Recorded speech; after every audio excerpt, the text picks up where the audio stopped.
The establishment know that if people keep coming together and standing up to them, they do not stand a chance. I had a fantastic conversation with Jimmy Dore, fellow YouTuber, fantastic comedian, brilliant man, independent thinker. You should watch his channel and subscribe to that too. He came on my podcast, Under the Skin, and talked about the Democrat Party, how they're betraying people, how the establishment is falling apart. Funny, insightful, well-researched. Stay to the end of this clip because I want you to comment. I want to know exactly what you think about it. As well as having high-level conversations with brilliant thinkers, I'm touring all over the UK. You can come see me in Glasgow, Plymouth, Newcastle, Bristol. There's a link in the description to come see me live. You won't believe these shows. They're crazy. Come see me. Right, let's get into this.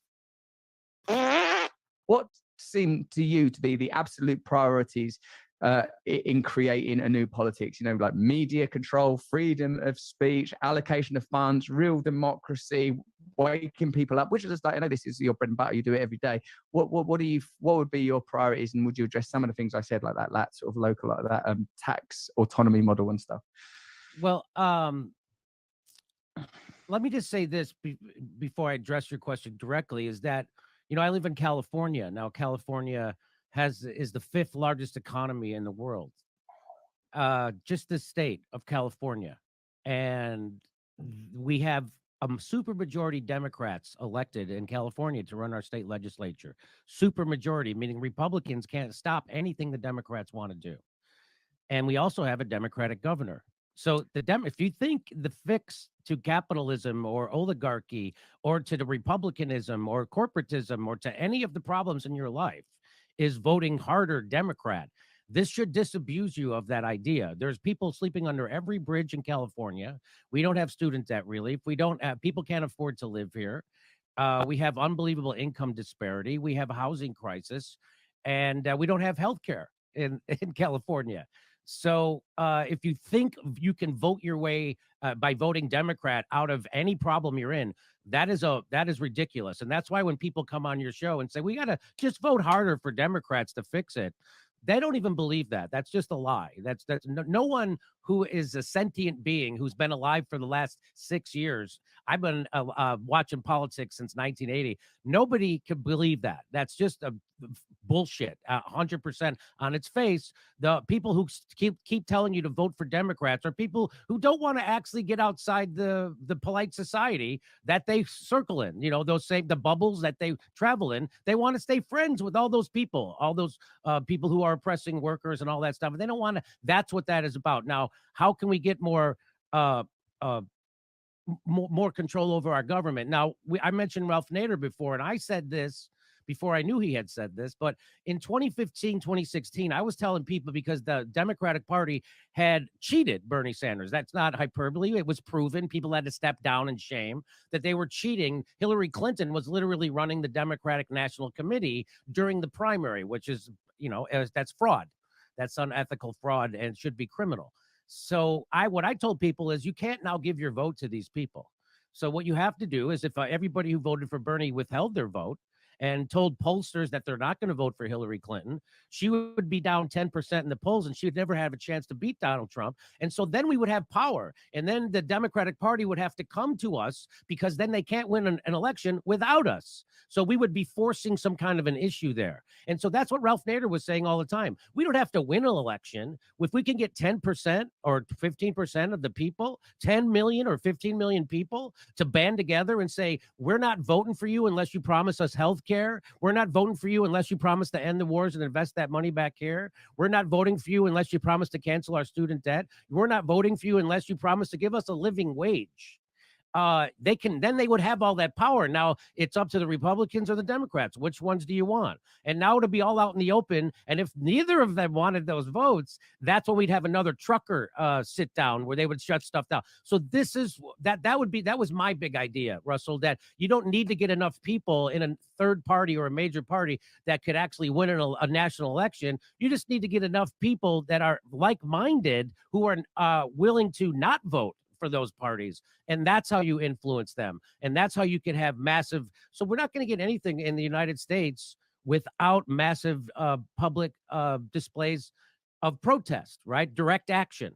So that's what's happening in Canada. And they don't want to cover that. As you mentioned, they're not covering it. And if they do, they cover it in a disparaging way because strikes are catchy. When that stuff, when people see how well that's working, how much that has the establishment shitting their pants, because they have to stop that soon. And as soon as, if people saw that, we could actually take our power back, right? I said, if everybody who worked at UPS and Amazon just didn't go to work for 2 days, the whole country would stop.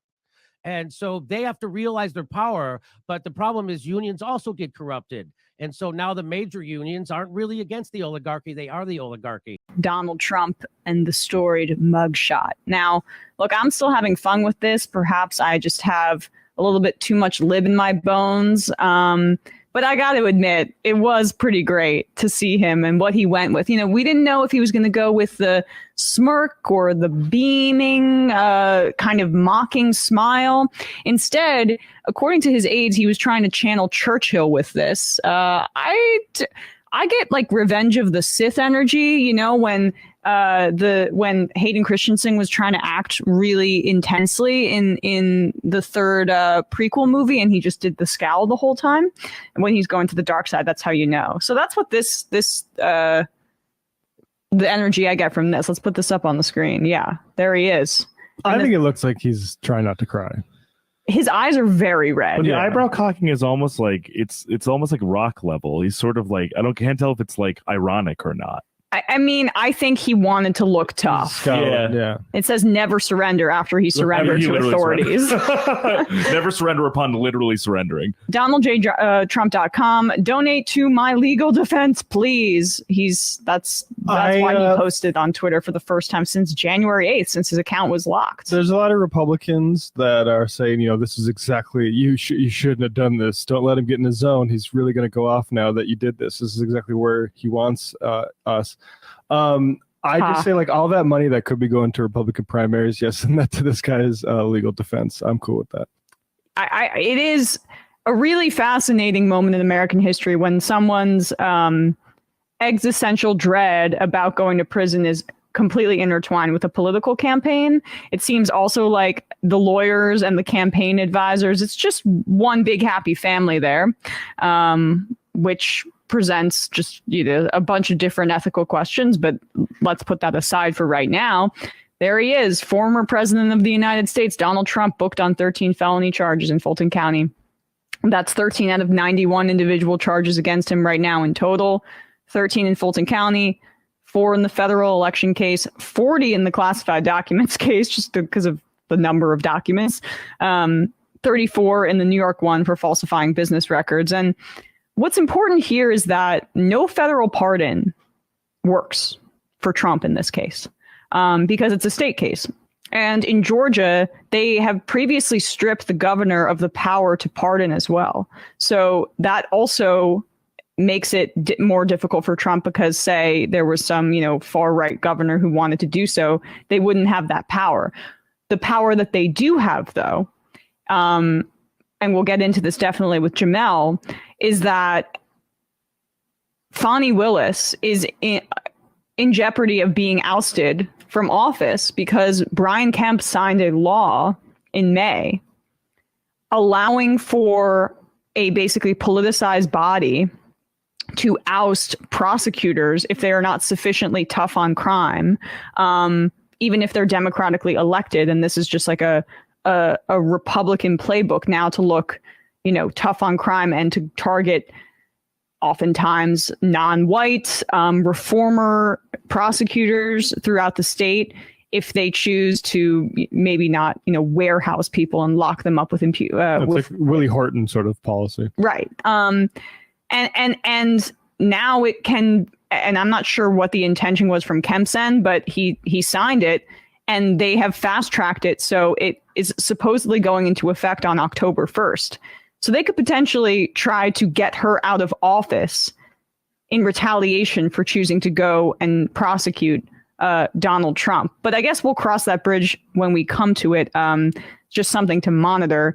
Here is the 91 count charged in total. Donald Trump speaking to reporters after he surrendered to authorities at the Fulton County Jail.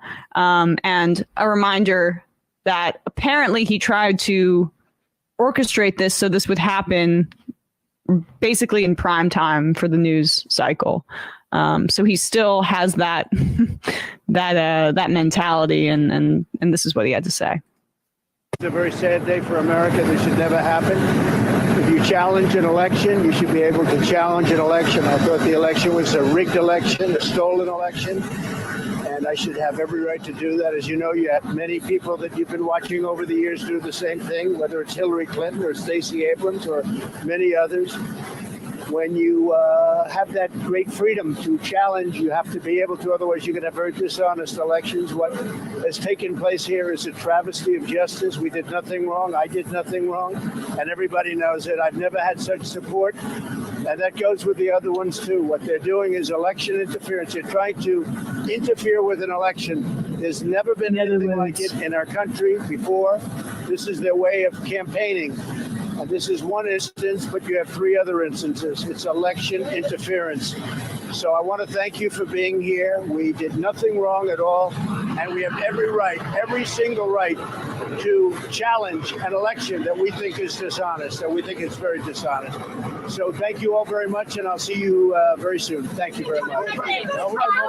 Bye-bye, back to Bedminster. You did challenge the election, and you lost those multiple court challenges.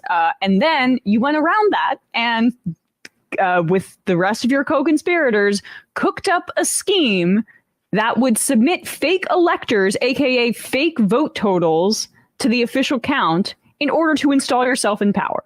That is not what Hillary Clinton did when she talked about Russian interference in the election. Even if it was overblown and a way to deflect blame from her loss, that is not the same. That is the actual free speech protection there. She can say whatever the hell she wants. She could have said Russia changed the vote totals and she still would not have been prosecuted because that's the free speech protection. She would have been prosecuted if she chose to go around the process and ask the electors to change the results that they were tabulating and submitting. Yeah. That's the fraud. Go ahead. Sorry. I mean, the difference was also that with regards to the electoral college thing, it's people were trying to change that, not to commit fraud and say oh, there's something fishy about this election, but to say hey, maybe we should go with the popular vote instead of with this convoluted sort of old system. Yes. That's a completely different political project that doesn't involve calling people up and asking them to find votes for you. Right. And then, with the Stacey Abrams case, there was legitimate, I think, accusations there because the guy she was running against, the current Brian Kemp, right, the current governor of Georgia, was in charge of the electoral process at that time in his capacity as, was it Secretary of State or Attorney General? Secretary of State. So, it just and Stacey Abrams, once that challenge concluded, went away and looking for votes. Yeah, she did not. She did not do that. She did not call and pressure people as a part of a criminal scheme. And so the free speech argument, that's all they've got, honestly. And it's just silly. Yesterday was a historic day in the United States of America. The failed former president, civilly liable rapist, twice impeached, now 4 times indicted Donald Trump, surrendered at Fulton County Jail in Georgia, flying from Newark to Atlanta on his private jet, making the 20-minute ride over to the jail, spending about 20 minutes at the jail, going back to the airport, making a brief 70-second statement, and then lumbering hunched over with his head down back onto his plane and back up to his house. Donald Trump will be embroiled in 4 criminal trials, in addition to a presidential campaign, a primary, which at least for now, he is still winning easily. However, it is early. We do not yet know the effect on polling from his lack of appearance at Wednesday's first Republican presidential debate. But let's start with Donald Trump's statement upon his return to the airport. Georgia racketeering law can carry a penalty between 5 and 20 years in prison.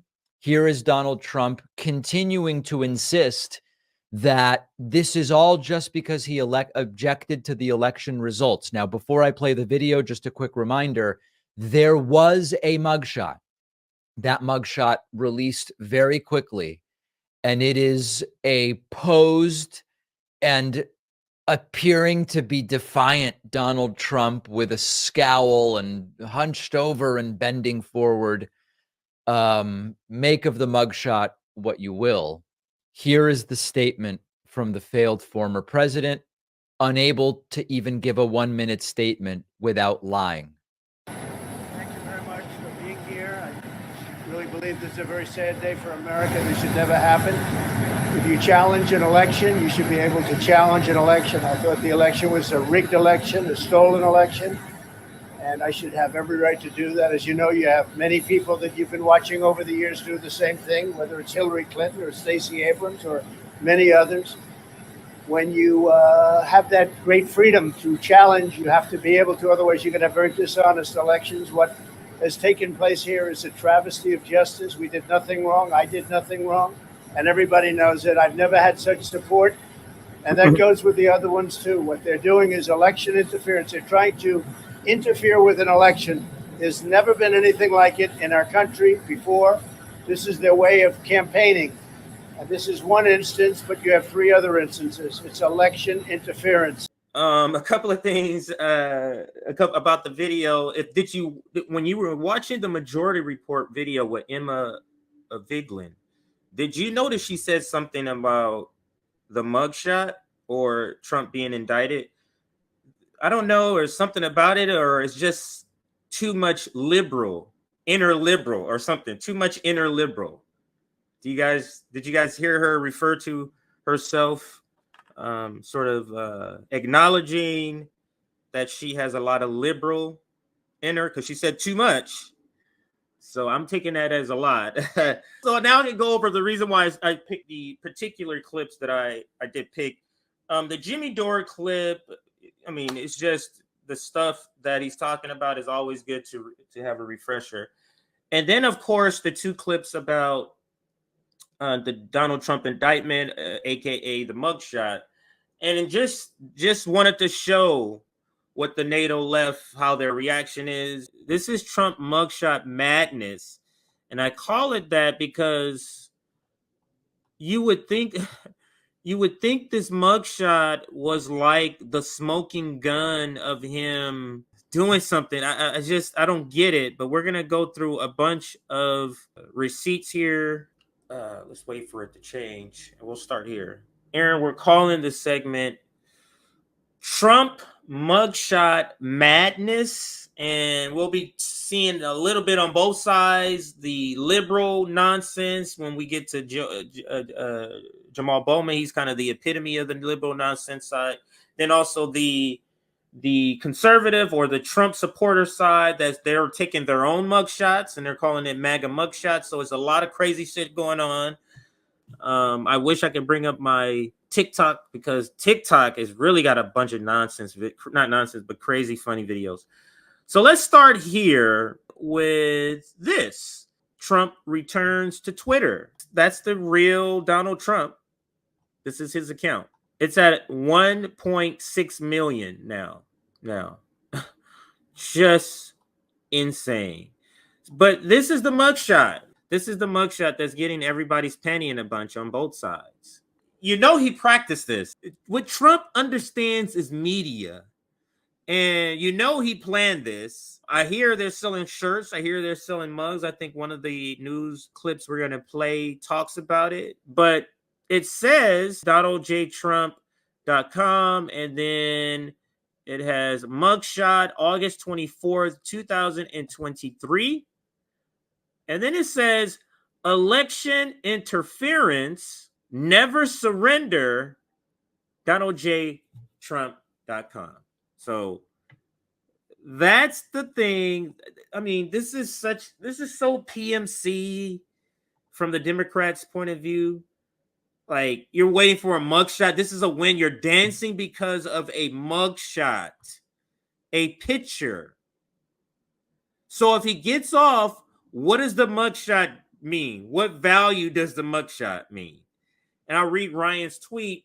Ryan says he's back. Democrats are going to lose their mind and spend never-ending amounts of fear to get you to vote for their corrupt corporate party. Keep calm and vote for Cornel West. Let's read what Nick says.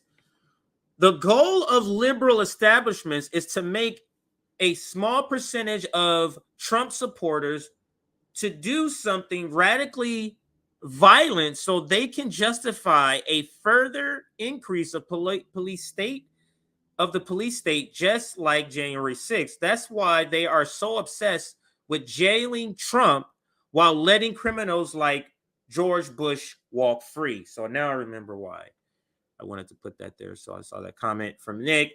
Let's go to this clip, continuing with the Trump sort of mugshot madness. Look at this clip somebody put together. I want to thank you for being here. We did nothing wrong at all. This is what he said when he got out of being booked, out of the mugshot. He came out and made this statement. And this is what this clip somebody put together. I want to thank you for being here. We did nothing wrong at all. And we have every right, every single right, to challenge an election that we think is dishonest, that we think it's very dishonest. So thank you all very much, and I'll see you very soon. Thank you very much.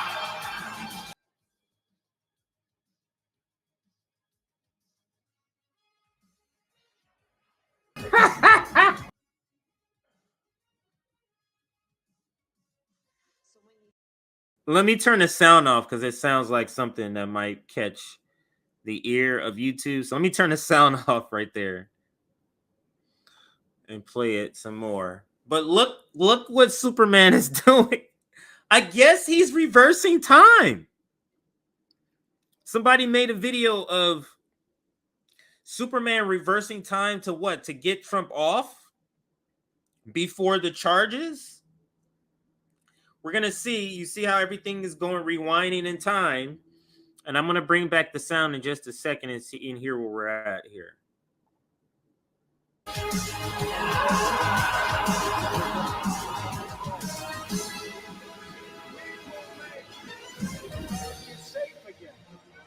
And we will make America great again. God bless you. I love you.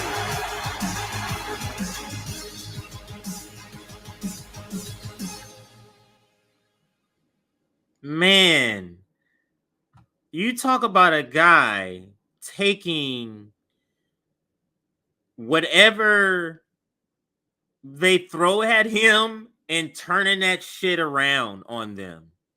Taking your indictment to sell mugs and t-shirts, taking your indictment to raise money. Here is Jamaal Bowman. Should the Trump mugshot be his official presidential portrait? This is them being giddy. This is Jamaal Bowman.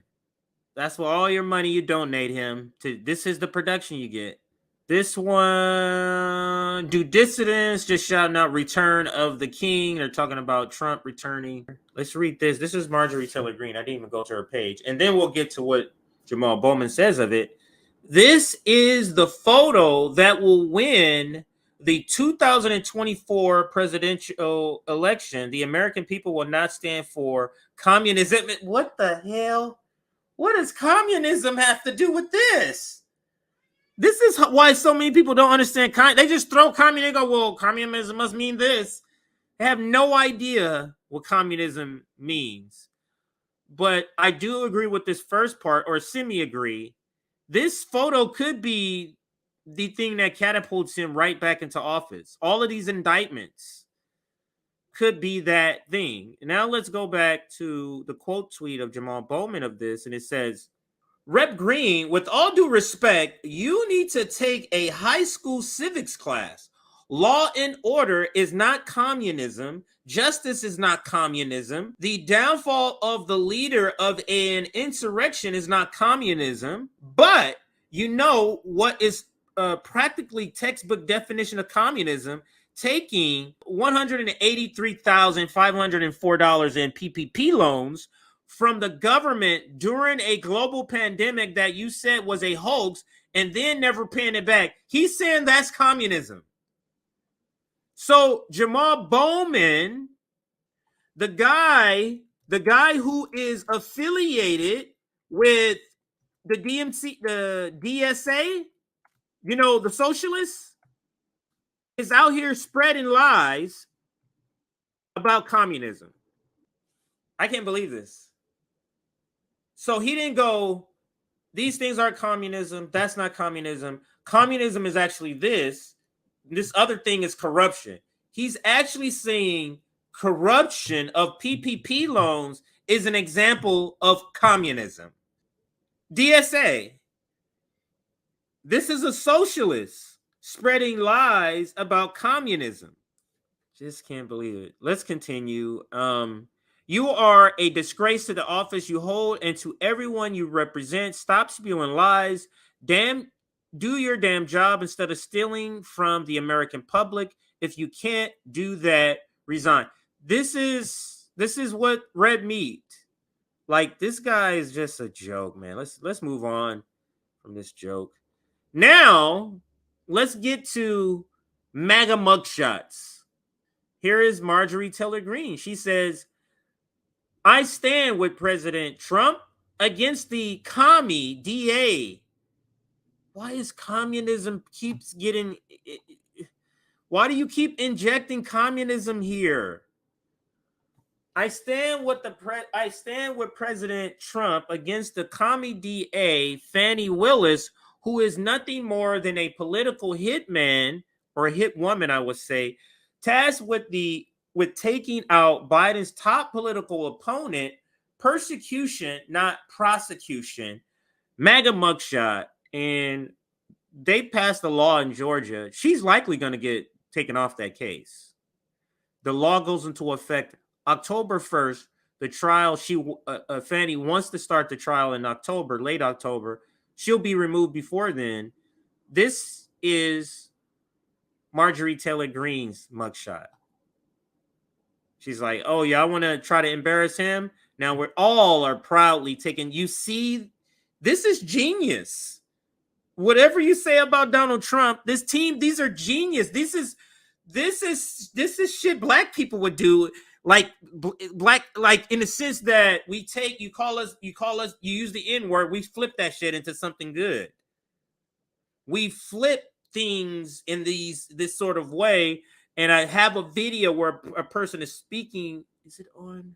Shoot, it's on TikTok. There's a video where there's a black guy breaking this down, this point I'm making, how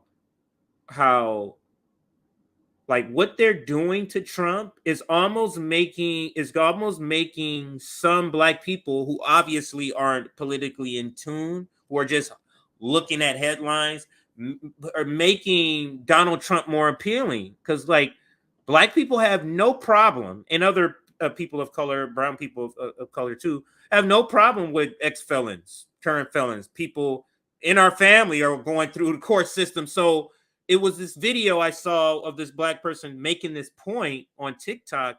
I'll see if I can find it to play it. But it was an interesting point that I was just trying to piggyback on there. We now have the first mugshot ever taken of a former president of the United States.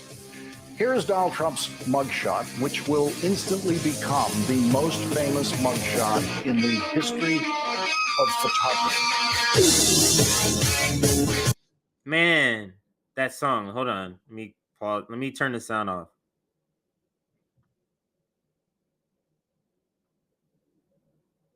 You see, that's Donald Trump's face. Is obviously a take on a rock video.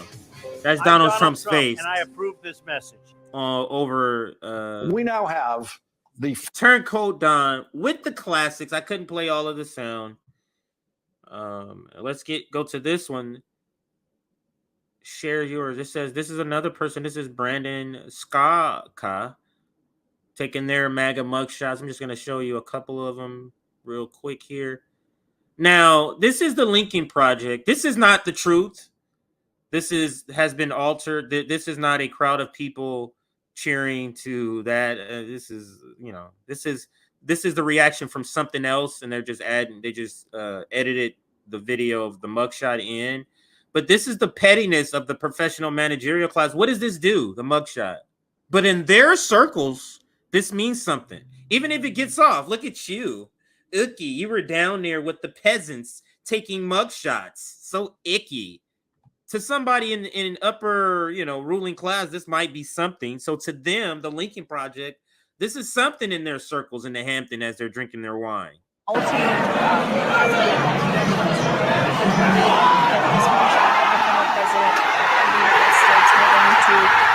To show it to an audience now. This is just a striking image.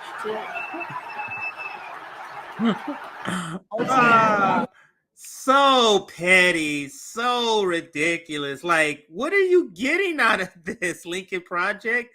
Like, what are you getting from this? Like, nothing tangible, but they don't care about anything like that. Okay, so oh no, here it is. There's the black guy I was telling you about. So I'll play that for you, but I do want to go in order. Here. So actually, no, I'm going to the black guy. I didn't realize I had so much. There's a lot of good stuff that's interesting. So let me go. I thought it is from TikTok, but I do have it here. So let's listen to this guy. Now, this might be a Trumper, but listen to how he explains how they're making Donald Trump quite possibly more appealing to some segments of the black community. Yes, you better believe it. Look what happened to Martha Stewart. She caught that felony. She goes to all the cookouts with Snoop Dogg. She is endorsed. She crippin'. Bruh, Trump is a brother now. I'm sorry. You go to jail in Zone 6 Atlanta, you a brother. Straight up. They fucked up. Niggas like niggas that went to jail. They believe in that shit. This is good. We believe in that shit. We trust that. I'm sorry. You can say what you want, but they fuck with people that went to jail. They fucks with people that been in the penitentiary. They fucks with people like that. It is what it is. We'll see.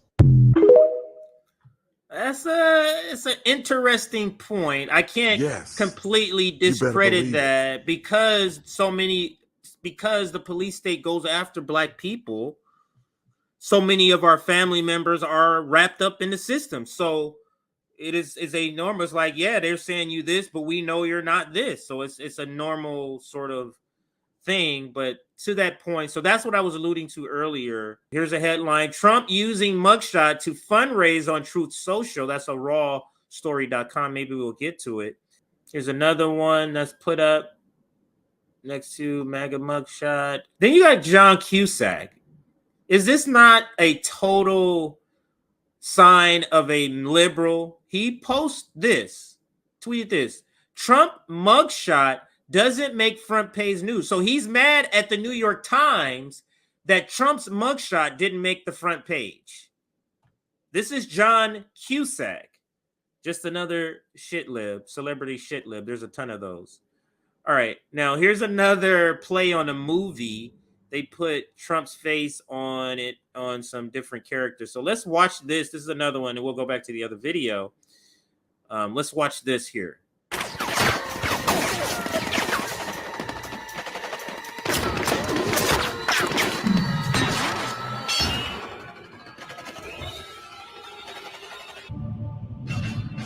Yeah.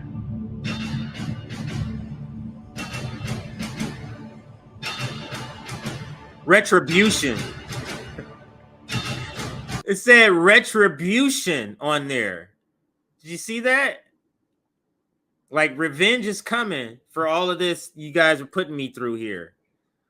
All right, so now let's go back to this other video that was right here. So, all right, so this is a minute-long video, CNN having a meltdown. Let's watch. Let's watch this here. The headline on CNN says 45th president becomes first ever with mugshot.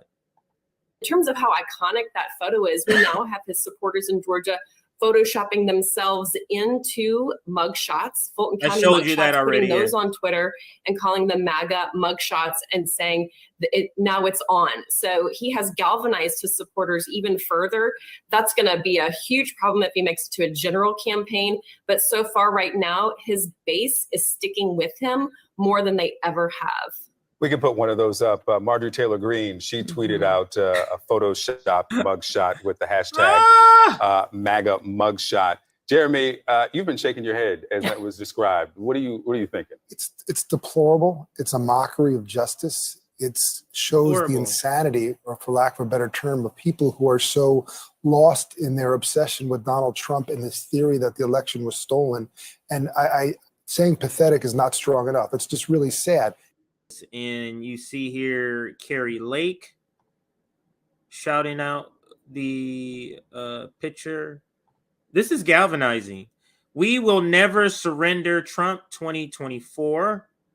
And my mugshot from January 6th. So this is a January 6th guy. And he got his mugshot next to Trump. Somebody had the audacity to do this though. But it says the 6 most badass mugshots of all time. And this is what they have. They have, Blue Eyes, Frank Sinatra, MLK or Martin Luther King. I think that's Johnny Cash. That must be somebody maybe somebody in the mafia or something. And then that's Rosa Parks. So, but that's what it said there. And then this one says wanted for president. You see that? I don't know who this is, but this person said, this says T. Taylor. Says, I stand with President Donald J. Trump. Next one, this is another January 6th person who put their own mugshot. My January 6th MAGA mugshot, DOJ and FBI framed me to be a cop killer for 2 years, all just to quietly drop the 10 felonies and force me into a plea deal because of an unfair DC trial system. They knew I was completely innocent, now being sued for $10 million. This article says, opinion from Washington Post, the time to stop Trump nomination is now. Is another article here. A threat to U.S. security, experts disturbed by Trump's stoking hatred over this. Here's another one somebody did. Photoshopped him here.